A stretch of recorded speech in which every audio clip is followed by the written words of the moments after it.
মাসুদ, আমার বিশ্বাস এটা তুমি না।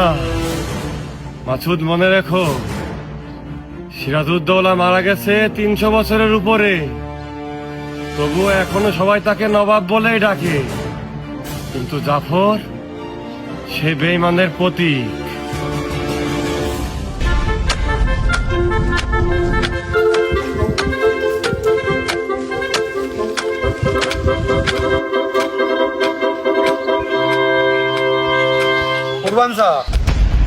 কাজ করতেছো নাকি?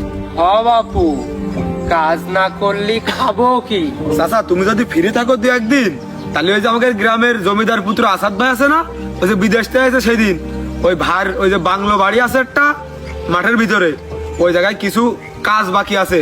ওই কাজটা যদি তুমি করে দিতে পারো, তাহলে দু একদিন ওই বাড়ি কাজ করে যাও। হ্যাঁ বাপু, হ্যাঁ, খুব ভালো হয়। ওই আসাদ বাবু না অনেক ভালো মানুষ।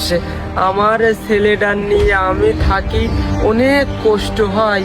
আর জমিদার বাড়ির কাজ আমি কেন করব না?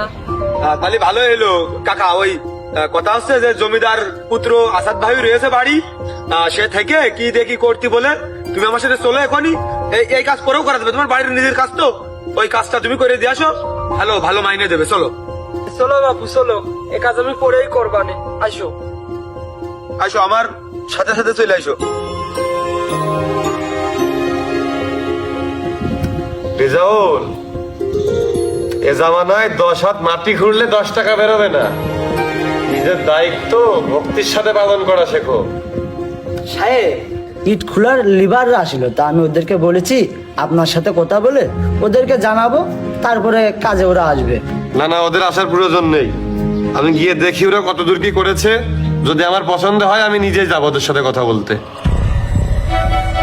ভাই ভাই, এই যে আমাদের গ্রামের স্বনামধন্য একজন কর্মঠ লোক, উনি হচ্ছে যে কুরবান, মানে কুরবান কাকু, আমাদের আমাদের গ্রামের পাশের গ্রাম। আগে বাবু, কি কাজ করতে হবে আমাকে বলুন। তুমি বলনি কাকা, ওই আমার পুকুর পাড়ে অনেক আগাছা জঞ্জাল জন্মেছে, বুঝেছেন? আর পাশাপাশি বাসার আশপাশটাও বেশ অপরিষ্কার। আপনি এগুলো সুন্দর মতো পরিষ্কার করে ফেলবেন, চিন্তা নেই। আপনার মাথার ঘাম পায়ে পড়ার আগে আমি আপনার পারিশ্রমিক মিটিয়ে দেবো। শুধু কাজটা আমার মনের মতো হতে হবে।